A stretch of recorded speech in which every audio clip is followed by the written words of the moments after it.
এরপর সুশীলা রান্নাঘরে গিয়ে ভাপা পিঠে তৈরি করতে শুরু করে।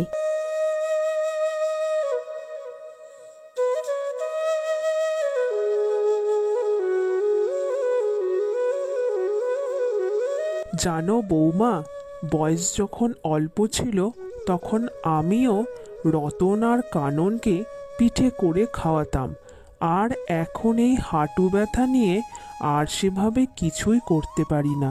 তাতে কি হয়েছে মা, আমি তো আছি। তাছাড়া আমি পিঠেটা খারাপ বানাই না। তবে একটা কথা, কাননের কথা বড্ড মনে পড়ছে। আগের বছরও এই শীতের সময় পিঠে খাওয়ার জন্য বোন আমার কাছে কত আবদার করছিল। থাক, তোমাকে না কতবার বারণ করেছি ওই মেয়ের নাম মুখে আনবে না। বেশি দূর অবধি পড়াশোনা করে চাকরি পাবার ফল বুঝলে বৌমা, পরিবারের সম্মানটুকু রাখলো না। ভুলে যান না মা, অনেক দিন তো হলো। তাছাড়া জামাই আমাদের খারাপ মানুষ নয়, কানন ভালোই আছে আশা করি। ভালো থাক খারাপ থাক আমার জানার কোনো দরকার নেই। কাউকে কিছু না জানিয়ে দুম করে নিজেই বিয়ে করে চলে গেল। থাক, অমন মেয়ের কথা আর বলো না। তোমার পিঠে রান্না হয়ে গেলে বরং খেতে দিয়ে দিও। আজ কিন্তু নারকেল ছাড়াই ভাপা পিঠে করলাম। পরের দিন একটু গাছ থেকে নারকেল পেড়ে দিও তো। আজ 1 বছর হয়ে গেল, পেছনের বাগানে তো তুমি যাওই না। কেন জানি না, সে তো তোমার অজানা নয়। নারকেল নারকেল গাছটাও কানন লাগিয়েছিল, শখের নারকেল গাছ। ডাব নারকেল খেতে বোনটা আমার কত ভালোবাসতো। রতন, তোকে না কতবার বলেছি কাননের নাম আমার সামনে নিবি না। ওসব এখন বাদ দে, পিঠেটা গরম গরম খেয়ে নে, না হলে শীতকালে এটাও ঠান্ডা হয়ে যাবে।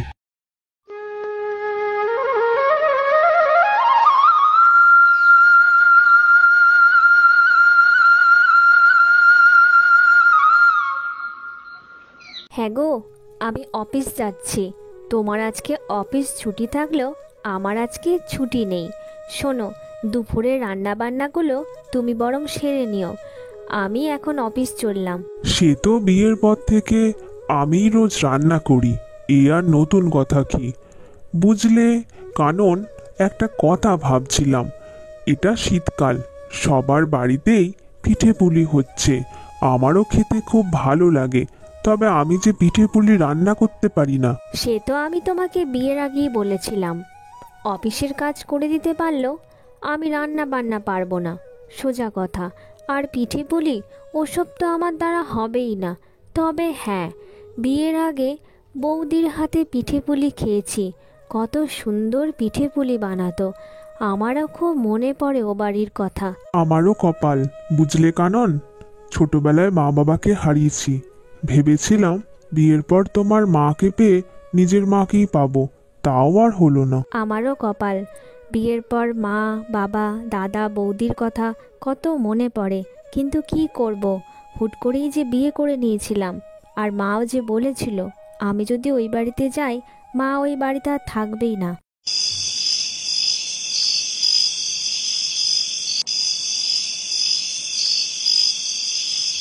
হ্যাঁ গো, মাকে একটু রাজি করালে তো পারো। যা হয়ে গেছে হয়ে গেছে। কানন আমাদের ঘরের মেয়ে, ওকে কতদিন দেখিনি। হ্যাঁ দেখি, কাল সকালে ভাবছি মায়ের সাথে এই বিষয়ে কথা বলবো। তাছাড়া এইসব রাগ অভিমান করে হবেই বা কি? সে কথা তুমি আমি বুঝলেও মা তো আর বুঝছে না। মা সেই অভিমান নিয়েই রয়ে গেছে। ওই অভিমান নিয়ে কি হবে বলো তো? হ্যাঁ, সেই শীতের দিনে বোনটা আমার পিঠে পুলি খেতে কত ভালোবাসতো। সত্যি কাননের কথা বড্ড মনে পড়ছে। দেখি কাল মাকে বলে দেখি যদি কিছু সুরাহা হয়।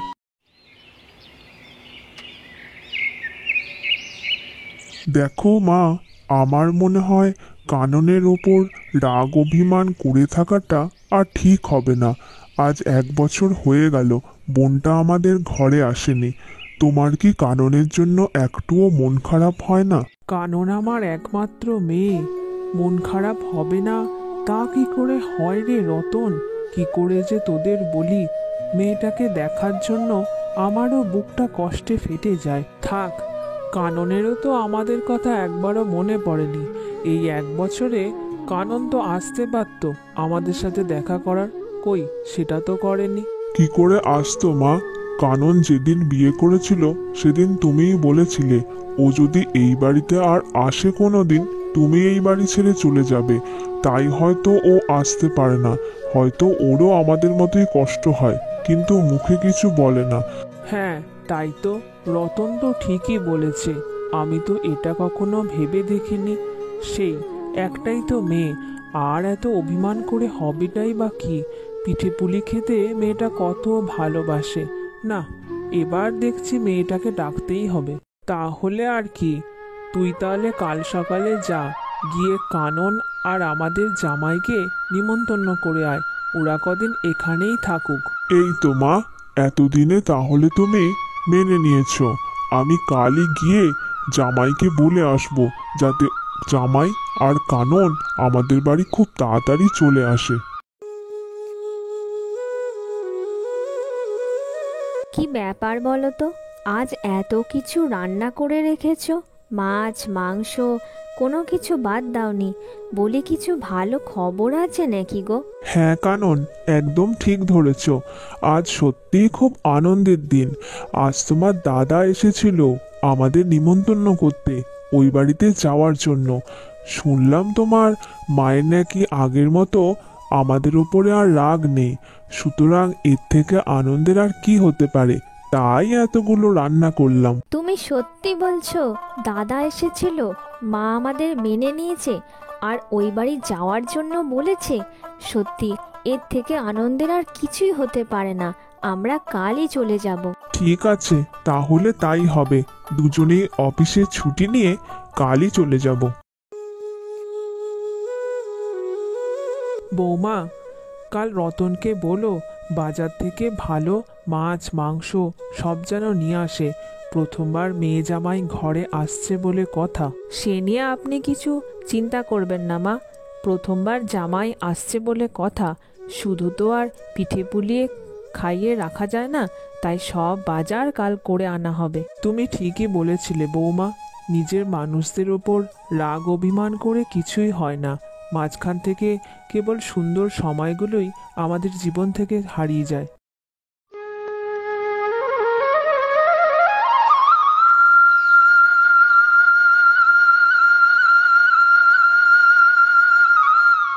পরের দিন সকালে কানন তার স্বামীকে নিয়ে বাপের বাড়ির উদ্দেশ্যে রওনা দেয়।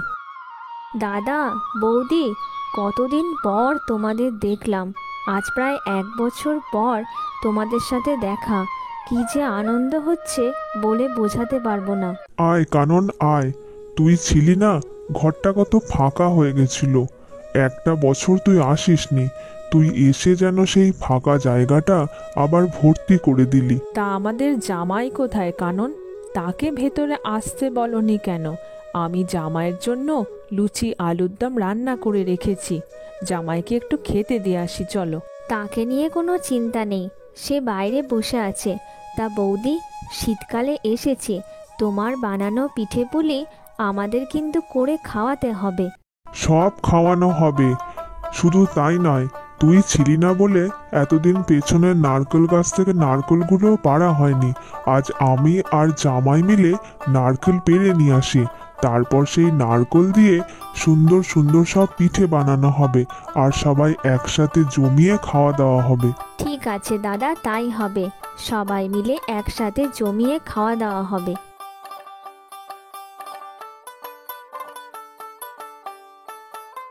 আহা, বুঝলে দাদা, বৌদির হাতের লুচি আলুর দম কোনো তুলনা নেই। সত্যি কথা বলতে, কানন ঘরের কাজ অফিসের কাজ সব জানলেও রান্নাটা ঘরে আমাকেই করতে হয়। সে যাই বলো জামাই, আমাদের বোন কিন্তু খাঁটি সোনা। তবে তুমিও কিছু কম যাও না, তুমিও যে ভালো মানুষ সেটা আমরা বুঝেছি। আমিও একটা পরিবার পেয়ে খুব খুশি আজ। আমার খাওয়া হয়ে গেলে আমি আপনার সাথেই নারকেল পাড়তে যাব। সত্যি কথা বলতে, শহরে বড় হলেও গ্রাম আমার খুবই ভালো লাগে। তুমি বরং এখানে দাঁড়াও, আমি গাছ থেকে নারকেলগুলো পেড়ে আনছি, তারপর একসাথে নারকেল নিয়ে ঘরে যাব। ঠিক আছে দাদা, তাই হবে।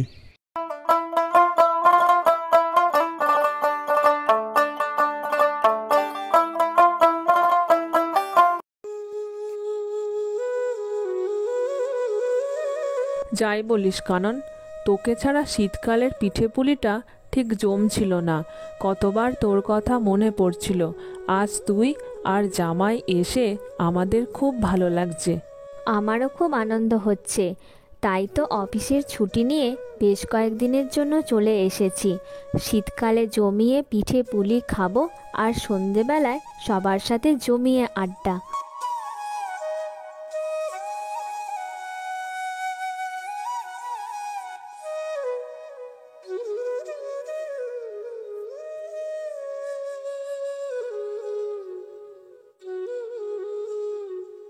বুঝলি কানন, মা হয়তো ওপরে তোর ওপর রেগেছিল, কিন্তু ভেতরে ভেতরে তোর কথা বড্ড মনে করেছে। আর আজ আমরা সবাই একসাথে পিঠে পুলি খাবো।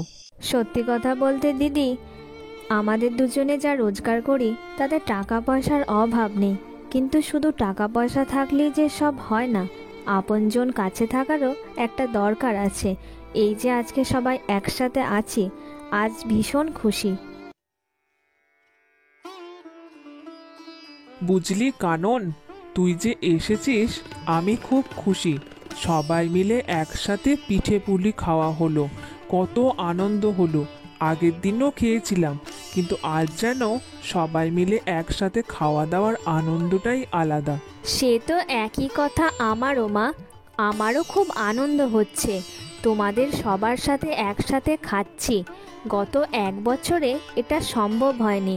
আজ সবাই মিলে খাওয়া দাওয়া হচ্ছে, আরও কয়েকদিন থাকবো, একসাথে খাওয়া দাওয়া হবে, এটা ভেবেই আমার খুব আনন্দ হচ্ছে। শুধু কি পিঠে পুলি নাকি, আরও ভালো ভালো রান্না হয়েছে। খাসির মাংস, মাছের ঝোল, কোনো কিছু কমতি রাখেনি। তবে একটা কথা মানতেই হবে, আজ আমরা মামে এত খুশি, সেটা কিন্তু আমাদের বৌমার জন্যই সম্ভব হয়েছে। বৌমাই আমাকে বলেছিল, তাছাড়া এত রান্না, আদর, যত্ন সব কিন্তু বৌমাই করেছে। বৌদির সাথে সাথে আর একটা জিনিসেরও প্রশংসা করতেই হয়, সেটা হচ্ছে পিঠে পুলি। শীতকাল এসেছে বলেই পিঠে পুলি হয়েছে, আর পিঠে পুলি আমি খেতে ভালোবাসি বলেই তোমাদের আমার কথা আরও বেশি করে মনে পড়েছে। হ্যাঁ, সে তো বটেই। তাহলে আর কি, আজ থেকে আমরা সবাই মিলেমিশে একসাথে থাকবো। তোর যখন ইচ্ছা হবে তখনই আমাদের কাছে আসতে পারিস মা। এভাবে তাদের সম্পর্কটা সুন্দর হয়ে যায়, আর তারা সবাই একসাথে মিলেমিশে বসবাস করতে শুরু করে।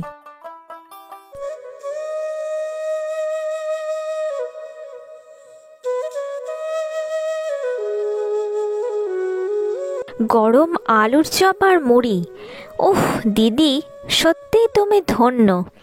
রোজ সন্ধেবেলায় আমার পছন্দের কিছু না কিছু খাবার আমার সামনে তুমি এনেই দাও। রোজ চাকরি করতে গিয়ে যা ধকল যায়, এসে এত সুন্দর সুন্দর খাবার খেলে আমার মনটা আনন্দে ভরে যায়। আমি তো জানি তুই আলুর চপ দিয়ে মুড়ি খেতে ভীষণ ভালোবাসিস, তাই আজ গরম গরম আলুর চপ ভেজে দিলাম। চাকরি করতে গিয়ে তোরও কি কমটা হয়রানি হয়? জানো তো দিদি, এটা মানতেই হবে, কপাল করে একজন যা পেয়েছি তোমার মতো। সত্যি তুমি খুব ভালো, রোজ আমার পছন্দের রান্নাগুলো করে দাও। আর সত্যি আজ আবার রাতের বেলা মোচার তরকারি করবে, খুব ভালো। আমি তো জানি রে, তুই মোচার তরকারি খেতে বড্ড ভালোবাসিস। পেছনের বাগান থেকে তাই মোচাটা কেটে নিয়ে এলাম। আজ রাতে মোচার তরকারি করব। দাঁড়া, ভাতটা হয়ে এসেছে, এবার নামিয়ে নি।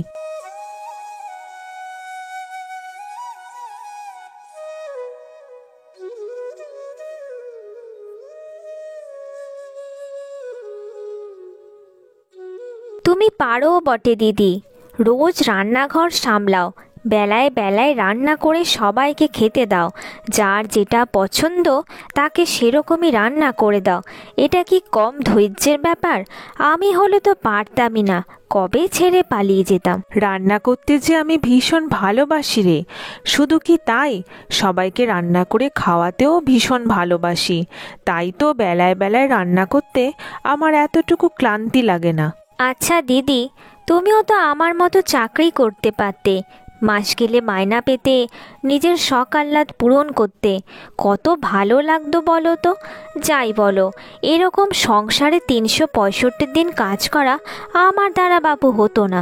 তাহলেই হয়েছে, তুই চাকরি করিস বলেই আমাদের শাশুড়ি মার কত অপছন্দ। আমি রান্নাঘরটা সামলে নিই, তাই কোনো অশান্তি লাগে না। এবার আমিও যদি কিছু করি, তাছাড়া আমি কি তোর মতো অত পড়াশোনা করেছি? সেই 16 বছর বয়সে বিয়ে হয়ে গেছে, এখন এই সংসারটাই আমার সব। সে যাই হোক, এখন তোমার বানানো আলুর চপ দিয়ে আমি মুড়িটা খেয়ে নিই। আজ শুক্রবার, শুক্রবারটা এলে বড্ড আনন্দ হয়। শনি রবি দুদিন ছুটি, জমিয়ে ভালো করে ঘুম দেওয়া যাবে।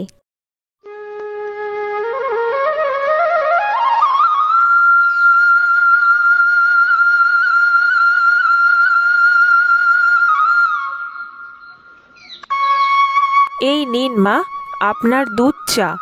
আদা আর তেজপাতা দিয়ে ভালো করে বানিয়ে এনেছি, খেয়ে নিন। তা সে মহারানী কোথায়? আজ ছুটির দিন দেখে বুঝি ভালো করে আরো ঘুমোচ্ছে। এমনিই তো সংসারের কোনো কাজ কারবার করে না, ছুটির দিনে তো একটু তোমার হাতে হাত লাগাতে পারে, সেটুকুও নেই। তাতে কি হয়েছে মা, ছুটির দিন, একটু ঘুমোক না, আমি ঠিক ডেকে দেব। আর তাছাড়া সপ্তাহে 5 দিন তো যথেষ্ট পরিশ্রমও হয়। চাকরি করতে গিয়েও তো ধকলটাও অনেকটা, তাই না? চাকরি করে বলে তো কি হয়েছে, আমাদের তো আর উদ্ধার করছে না। তাছাড়া তোমার একার ওপরও অনেক পরিশ্রম হয়। আমি বয়স্ক মানুষ, তোমাকে যদি সাহায্য করতে পারতাম কাজে, আমারই ভালো লাগতো। ওসব আপনি চিন্তা করবেন না, আমি একা ঘরের সব কাজ সামলে নেব। সব সামলে নাও বলেই তো ছোট বউ মাথায় উঠে বসেছে। ছোট খোকার বইয়ের যা রোজগার, তাতে ওরা অনায়াসে রান্নার লোক রাখতে পারে। তুমি বলেই সংসারের এত কাজ করো, বড় খোকার রোজগারটাই বা কতটুকু? তোমাদের জন্য আমার বড্ড কষ্ট হয়। ওসব নিয়ে আপনি ভাববেন না মা, আমাদের ঠিক দিন চলে যাবে। তাছাড়া আমরা একান্নবর্তী পরিবারে বসবাস করি, সবাই সবাইকে সাহায্য করেই চলতে হয়। সাহায্য তো তুমিই করছো, সকাল থেকে উঠে সংসারের সব কাজ একা হাতে সামলাও। ছোট বউ না তো টাকা দিয়ে সাহায্য করে, না পরিশ্রম। ঘরের কোনো কাজেই তো তাকে কোনো কাজে লাগে না। কি যে করে, চাকরি ভগবানই জানে। কিরে ছোট, এখনো ঘুমাচ্ছিস? 10টা বাজে, এবার তো ঘুম থেকে ওঠ। রান্না বান্না সকালের সব তৈরি করে দিয়েছি, নে এবার উঠে চাটা খেয়ে নে তো। সবে 10টা, আজ তো ছুটির দিন দিদি, আর একটু ঘুমাই না। সারাটা সপ্তাহ অনেক পরিশ্রম হয়, অফিসের কাজেও অনেক চাপ থাকে, একটু ঘুমাতে দাও। আচ্ছা ঠিক আছে, যত পারবি ঘুমা, আগে চাটা তো খেয়ে নে, না হলে চাটা ঠান্ডা হয়ে যাবে, তারপর না হয় ঘুমাবি। ঠিক আছে, তোমার কথাই হলো, উঠে পড়েছি, চাও খাচ্ছি। এখন বলো দেখি, আজকে জলখাবারে আর দুপুরে কি কি রান্না করছো? সকালে তোর পছন্দের লুচি আলুর দম, আর দুপুরের খাবারে আজকে ইলিশ পাতুরি, পোস্তের বড়া, ডাল আর ভাত। কিরে, কম পড়বে না তো? কম পড়বে না দিদি, তাছাড়া সবকটাই আমার খুব পছন্দের খাবার।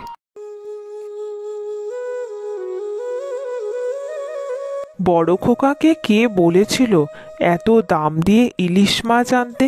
বাজারে ইলিশের যা দাম, তাতে এতগুলো লোকের পেট ভরা কি মুখের কথা? তাতে কি হয়েছে মা, যা দেবেন অঙ্গে তাই যাবে সঙ্গে। আমরা সবাই খেতে বড্ড ভালোবাসি। তাছাড়া আপনার ছোট ছেলে আর আমার ছোট যা সবারই আজকে ছুটি, তাই জমিয়ে ভালো করে খাওয়া দাওয়া হবে। এটা তো আনন্দের। চিন্তা আমার অন্য জায়গায়, বুঝলে বড় বউ। আমার দুই ছেলে হচ্ছে দুই রকম। বড় খোকা সংসারের খাওয়া দাওয়ার পেছনে সব টাকা খরচ করে ফেলে, ভবিষ্যতের জন্য সঞ্চয় কিছুই করে না। আর ছোট খোকা সবই জমিয়ে ফেলে। তাতে কি হয়েছে, সবাই মিলে একসাথে একান্নবর্তী পরিবারে আছি, এটাই তো আনন্দের মা। তাছাড়া ওসব নিয়ে আপনি চিন্তা করবেন না। ঠিক আছে, যেটা ভালো বোঝো। যাই, আমি এখন ঠাকুরকে পুজোটা দিয়ে আসি। তুমি বরং রান্নাটা সামলে নাও।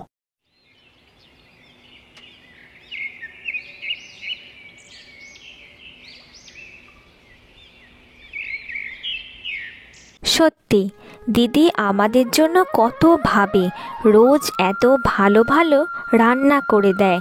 আমার খুব ইচ্ছা করে দিদির একটা পরিচয় তৈরি হোক। কথাটা তো তুমি মন্দ বলনি। আমার বাইরে বাইরে কাজ, শনি রবিবার ছুটিতে আসি। তোমার দেখাশোনার রান্না বান্না, সংসারের সব কাজ সব তো বৌদি সামলায়। তাছাড়া মায়েরও বয়স হচ্ছে, বৌদির একটা কিছু করতে পারলে দাদারও ভালো লাগবে। কিন্তু বৌদি তো তোমার মতো এতদূর পড়াশোনা করেনি। তাতে কি হয়েছে, সব সময় পড়াশোনা করে চাকরি পেতে হবে তার তো কোনো মানে নেই। তাছাড়া কোনো কাজই ছোট নয়, একটা হোম ডেলিভারির ব্যবস্থা করলে কেমন হয়? হ্যাঁ, এটা তো ভালো বলেছ। এখন শহরের দিকে হোম ডেলিভারির খুব চল। তাছাড়া এটা যদি গ্রামেও আনা যায় ভালোই হয়। বৌদি রান্নার হাতও বেশ ভালো। তাহলে মায়ের সাথে আর দাদার সাথে কথা বলে একটু দেখাই যেতে পারে।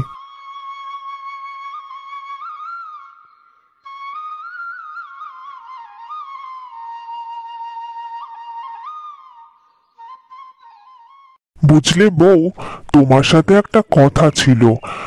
বলছি, যদি কিছু না মনে করো তাহলে একটা কথা জিজ্ঞেস করতাম। ও মা, আমাকে বলবে, তা নিয়ে এত ঘাবড়ানোর কি আছে? বলো বলো, যা ইচ্ছা হয় বলো। তোমার নিজের একটা পরিচয় গড়ে উঠুক, এটা তোমার কেমন লাগবে সেটা নিয়ে জানতে চাইছি। ও মা, নিজের পরিচয় গড়ে উঠুক এটা তো সবাই চায়, কিন্তু আমি কি আর ছোটোর মতো অত পড়াশোনা করেছি? অল্প বয়সেই বিয়ে হয়ে যায়, তারপর সংসারের সব দায়িত্ব এখন আমার। আমি নিজের পরিচয় গড়ব বললেও সেটা এখন আর সম্ভব নয়। বুঝলে বউ, তোমার রান্নার হাত বেশ ভালো। তাই ভাই বলছিল একটা হোম ডেলিভারির ব্যবসা যদি করা যায় তাহলে কেমন হয়। সেটা আবার কি গো? ওসব আমি বুঝি না। ইংরেজিতে যে কি বকছো। আর তাছাড়া ছোট চাকরি করে বলে মা পছন্দ করে না। আমি যদি এখন আবার কোনো কাজ ধরে বাইরে যাই তাহলে তো সংসারে অশান্তি লেগে যাবে। সে ছোট বউ তোমায় পরে বুঝিয়ে বলে দেবে। অবশ্য মা রাজি হলে হয়। যাই হোক, আমার এখন অনেক কাজ। ছোট অফিসে বেরোবে, যাই, ওর জন্য টিফিনে একটু লুচি আর আলুর দম করে দিই। পরে আবার কথা বলবো এই নিয়ে।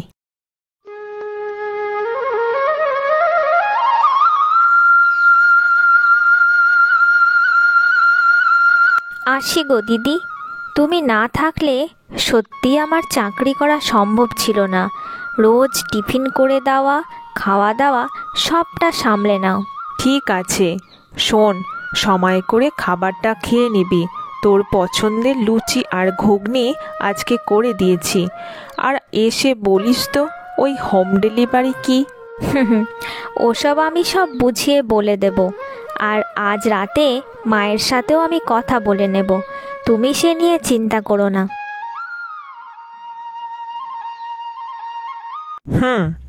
সবই শুনলাম, কিন্তু এগুলো সম্ভব হবে কি করে?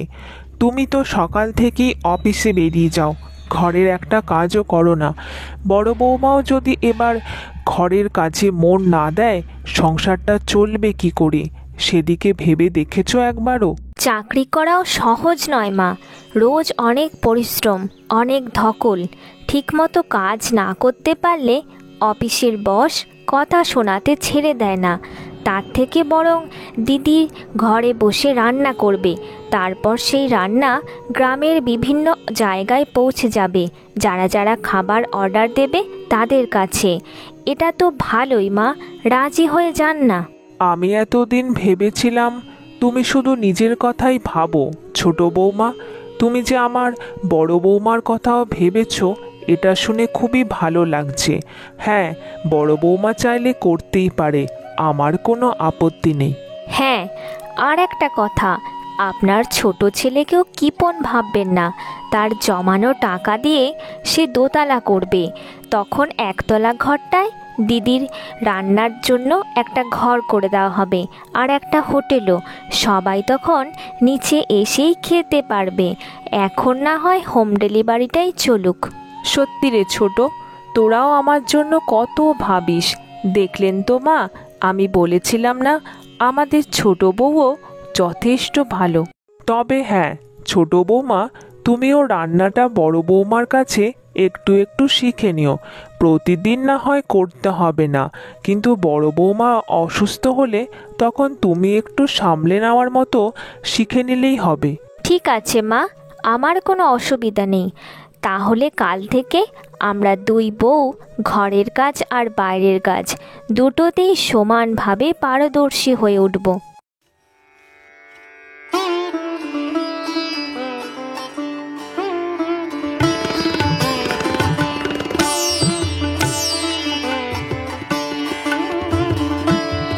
বুঝলে ছোট বৌমা, তুমি আজ রান্না করছো দেখে খুব খুশি হয়েছি।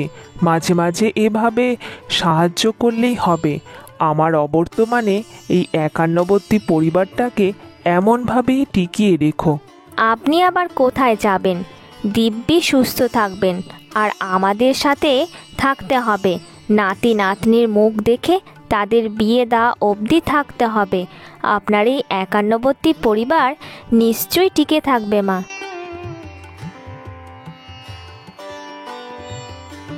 এভাবে বড় বউয়ের তৈরি করা খাবার গ্রামের বিভিন্ন জায়গায় পৌঁছে যায়, আর তাদের পরিবারের সবার মন আনন্দে ভরে ওঠে।